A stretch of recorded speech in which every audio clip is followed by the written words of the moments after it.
Hello, my name is Amanda Joy Anderson, and this is the Observer and the Oracle. What's up? I'd like to say thank you to everyone that subscribed. I am super grateful. Thank you. And everyone that is just joining me on this journey, what's up? Hello. Today, well, Spirit kind of gave me like a download and I was like, fuck it, let's do it. So, Scorpio Risings. Today we are talking about our life path. Awesome.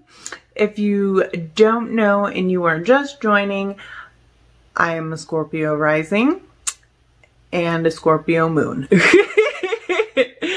So it's always hard for me to take these energies apart, but today I believe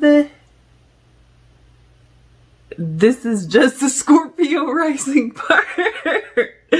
So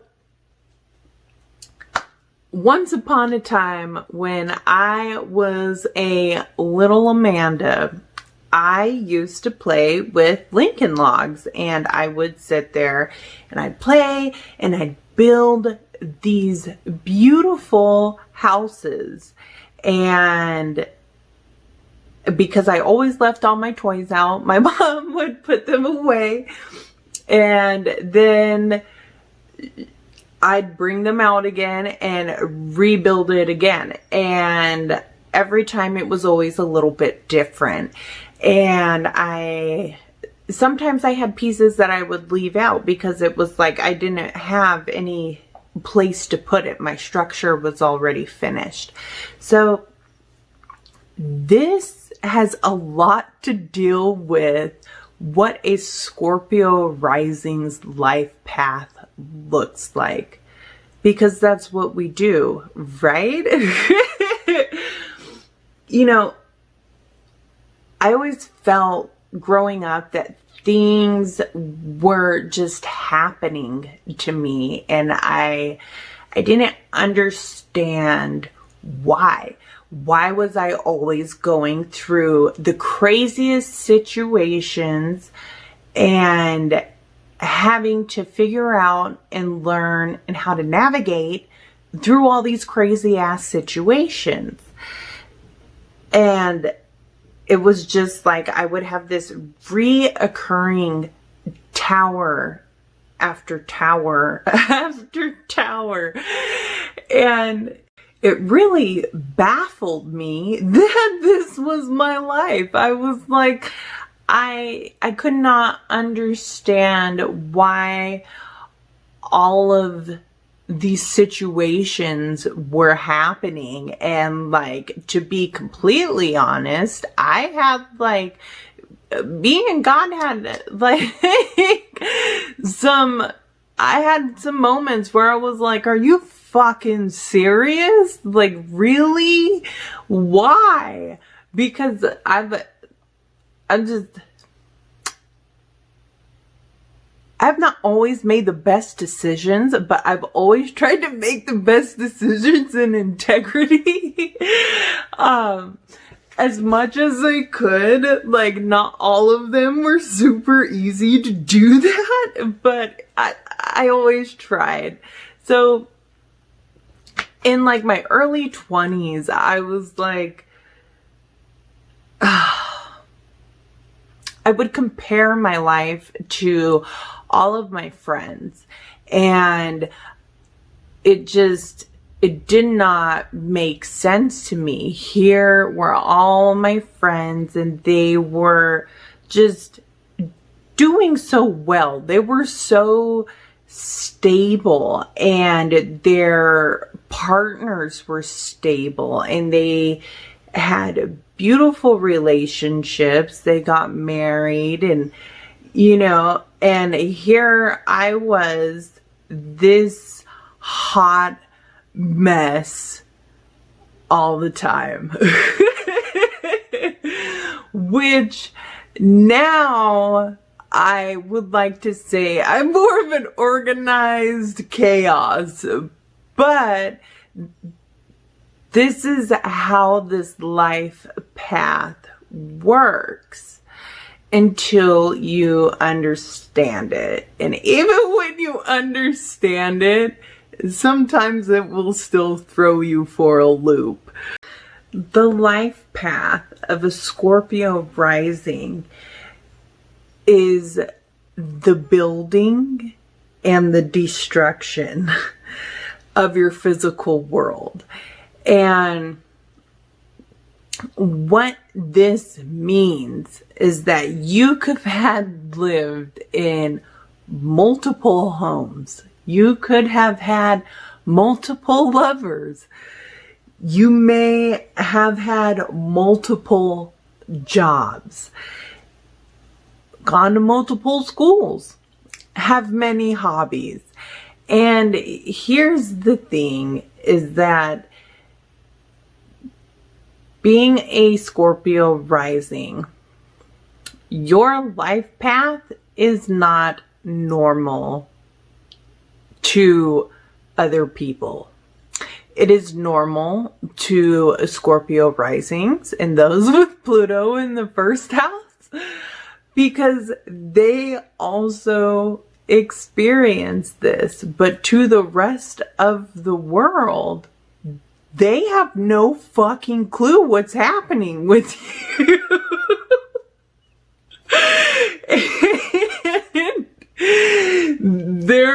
They don't know whether to go left or right or how to even interpret you or take you in because you are fucking magical and you are so intelligent.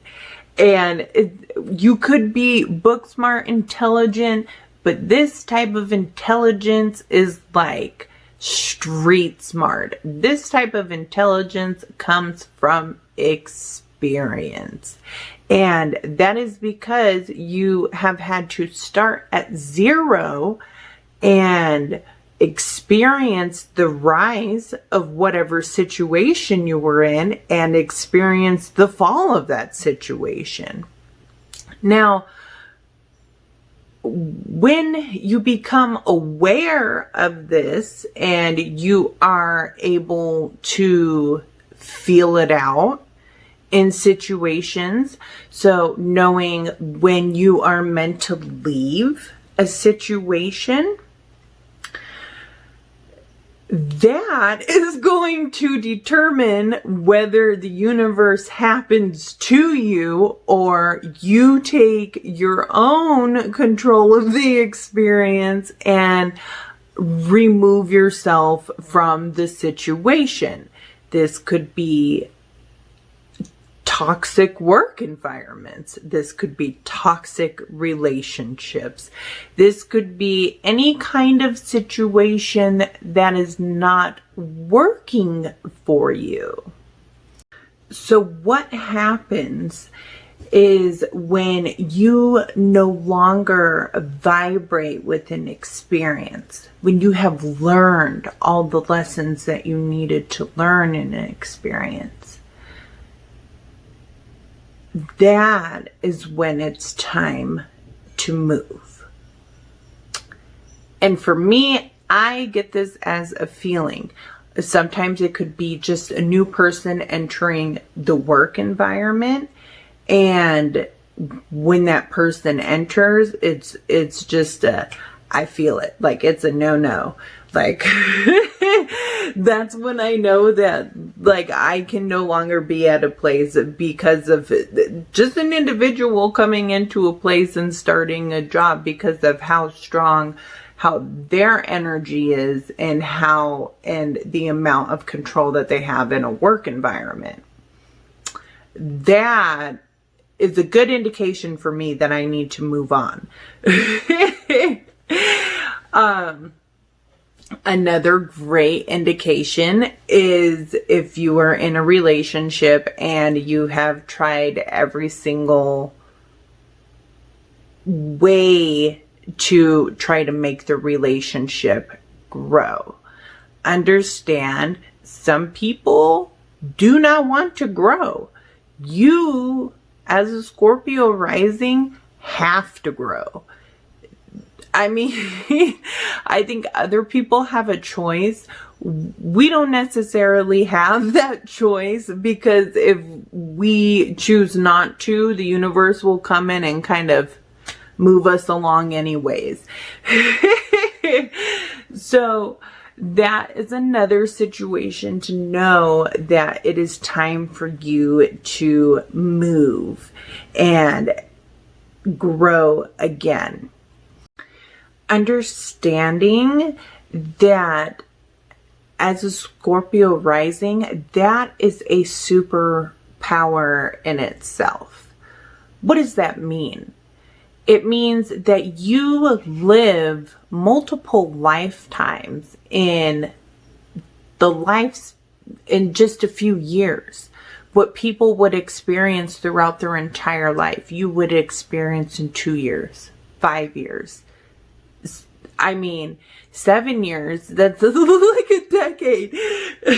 Well, almost. But you experience so much in that time where it causes this great expansion of self, this great expansion and awareness of self.